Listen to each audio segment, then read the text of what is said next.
আমরা অনেকেই শরীরের ব্যথার সমস্যায় ভুগি এবং দেখা যায় কি যে আমরা পেইন কিলার খেয়ে ফেলি। তো আপনাদেরকে যেটা আমি বলবো যে আপনি যদি জানেন যে অমুক কারণে ব্যথাটা হচ্ছে, যেমন আপনার মাসেল পেইন, আপনি হয়তো খেলাধুলা বা এক্সারসাইজ বেশি করেছেন, আপনার উপর দিয়ে কাজের ধকল বেশি গিয়েছে এবং আপনি জানেন যে এই কারণে আপনার আজকে পা ব্যথা করছে বা আপনার মাসেল পেইন হচ্ছে, সেটা আলাদা কথা।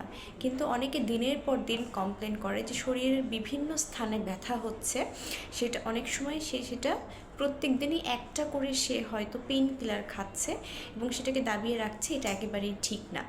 কারণ যখন আমাদের জ্বর আসে, জ্বর যেমন একটা কোনো কিছুর উপসর্গ, যেমন আপনার শরীরে হয়তো ইনফেকশন আছে, কোনো ইনফ্লামেশন আছে, এইটার বহিঃপ্রকাশই কিন্তু জ্বর।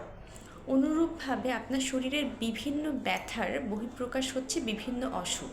ঠিক আছে, হয়তো বুকে ব্যথা করছে, বুকের একটু নিচের দিকে ব্যথা করছে, হতে পারে যেটা হার্টের অসুখ, হতে পারে আপনার আলসার হয়ে গেছে এই জন্য এরকম জ্বালাপোড়া করছে। আপনার পেটের বিভিন্ন সাইডের ব্যথাগুলো হয়তো অনেক সময় অ্যাপেন্ডিক্স, লিভার ডিজিজ এগুলো ইন্ডিকেট করে। অনেক সময় অনেকের কোমরের পিছনের দিকে, নিচের দিকে হচ্ছে যে ব্যথা করে, কিডনি সমস্যা হতে পারে, কিন্তু আপনি হয়তো বুঝতে পারছেন না।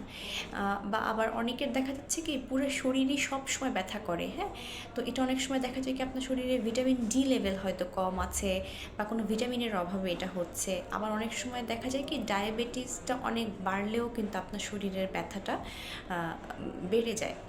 সো আপনাকে আসলে ব্যথার মেইন কারণটা খুঁজে বের করতে হবে এবং অবশ্যই হয়তো বয়স হবে, আমাদের শরীরে পেইন হবে, আপনি পেইন থেকে হয়তো পুরোপুরিভাবে পরিত্রাণ পাবেন না, কিন্তু কিছুটা ভালো লাইফস্টাইলের মাধ্যমে কিন্তু এটাকে কন্ট্রোলে আনা সম্ভব। সো আমি বলবো যে ওষুধের প্রতি না ঝুঁকে আমাদের লাইফস্টাইল পরিবর্তনের মাধ্যমে আমরা যদি ব্যথাটা কমাতে পারি, এটাই হবে সবচেয়ে বেস্ট অপশন।